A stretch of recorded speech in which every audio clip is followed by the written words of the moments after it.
Speak up, VPFire! Here I am back again to read to you a new chapter of the book The Little Prince. Well, today I'm going to read the chapter number 2, so check it out.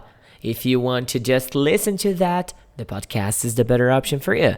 But if you want to read along with me here and follow the whole text that I'm being reading, man, just access the YouTube and type there VPFI Little Prince or VPFI Reading Books in English, and then you're going to be finding me. And also, don't forget to access www.vpfiforever.com.br. Alright? So, let me get started here because I have a lot to read today, okay? Let's go. And so, I lived alone with no one I could really talk to. Until 6 years ago when my plane broke down in Sahara Desert. As I did not have a mechanic with me or any passengers, I was going to have to make a complicated engine repair on my own. My life depended on it, since I had barely enough drinking water to last for only 8 days. The first night, I lay down on the ground and fell asleep. Miles and miles from any living soul. I was more cut off than a castaway adrift in the middle of the ocean. So you can imagine my astonishment when I was awakened at daybreak by a funny little voice saying, "Please, will you draw me a little lamb?" What? Draw me a little lamb. I lifted to my feet as if I had been struck by lightning. I rubbed my eyes and stared, and I saw the most extraordinary little fellow studying me intently. This is the best picture I have managed to draw of him from memory. But of course, my drawing is not nearly as delightful as the original. That is not my fault. Oh, I didn't respect the period here. That's not my fault. The grown-ups had put a stop to my artistic career when I was 6 and I had never drawn anything other than my 2 boa constrictors. Check it out. Oh, it's a nice drawing, huh? I think it's nice. Well, keep on going. I gazed at him in amazement. I was miles and miles from any living soul, remember. But my little fellow did not look lost, nor did he seem weak with exhaustion or hunger or thirst or fright. In no way did he look like a child lost in the middle of the desert, miles and miles away from any living soul. When at last I found my voice, I said to him, "What on earth are you doing here?" And he repeated very quietly, as if it were a matter of the utmost seriousness, "Please, will you draw me a little lamb?"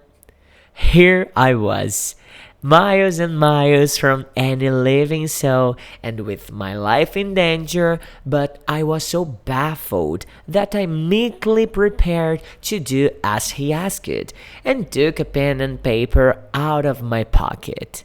And then I remembered that I had mostly studied geography, history, arithmetic, and grammar.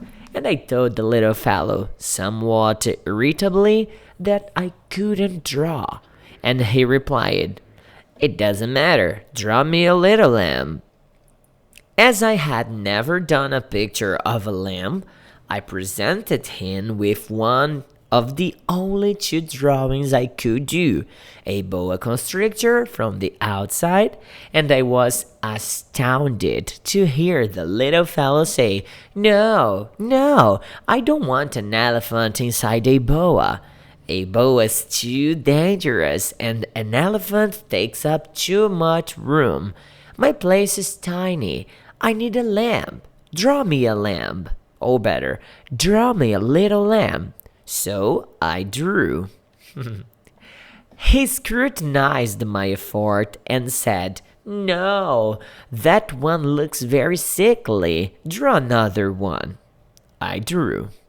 That's the picture of the second one. My little friend smiled indulgently. "Can't you see? That's not my lamb. It's a ram. It's got horns." So I started all over again. Well, this one looks really bad. But again, he turned it down. That one's too old. I want a lamb that will live for a long time. I was in a hurry to start striping down the engine, and my patience was wearing thin. So I hastily sketched this. What's that? Okay. And I said, "That's the crate. The lamb you want is inside." And I was amazed to see my young critic's face light up. That's exactly what I wanted. Do you think this lamb will need a lot of grass? Why? Because my place is tiny. I'm sure there will be enough. I've given you a very little lamb. He looked more closely at the drawing. Not that little. Oh, look, he's fallen asleep. And that is how I made the acquaintance of the little prince. Well, the chapter 2 is pretty much nice, right? I am going to keep on going the next chapter soon, okay? I hope you are enjoying the reading I'm doing here with you. As you said, I am coming here weekly, but I don't promise that I'm going to keep like that until the end of the book. Maybe there are some weeks where I'm gonna be appearing here for twice a week. Other ones, maybe in a week I don't update this. So don't put pressure on me about that, okay? I hope you are not this person. And that's it. For today, that's it. Next time I come back to read the chapter number 3, alright? So, have a great one, VPFire. See you in the next chapter of the book, The Little Prince.